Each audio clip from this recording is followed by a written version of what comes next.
Society से report शामिल करते हैं। इदारा मुहिबान औलिया की जानिब से महफिल मिलाद और तकसीम असनाद का इनकाद किया गया।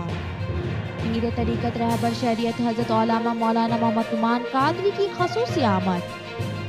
पाकिस्तान के मशहूर मारूफ नात खानों ने गुलहाए अकीदत पेश किए। नुमान कादरी ने बयान करते हुए कहा कि फिरका वारियत को छोड़कर सब लोग आका के गुलाम बन जाए। मुआशरे को तब्दील करने से पहले खुद को तब्दील करना होगा। इदारा मुहिबान औलिया भी बिला रंगो नस्ल लोगों की फलाह बहबूद में मसरूफ अमल है। कुरान पाक मुकम्मल करने वाले बच्चों में दस्तारबंदी और असनाद भी तकसीम किए गए। आखिर में मुकद्दस तबरकात की जियारत भी कराई गई। लोगों की बड़ी तादाद ने महफिल में शिरकत करी।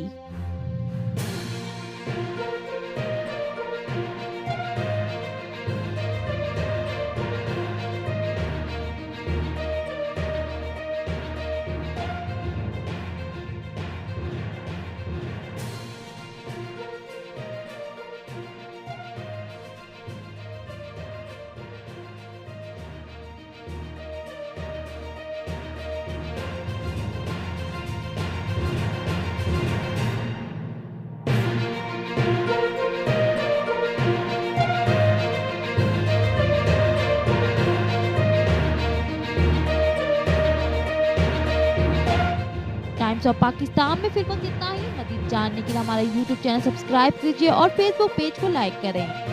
कैमरामैन महमूद चांद के साथ शाइना शम्सुल को इजाज़त दीजिए। अल्लाह नेगेबान।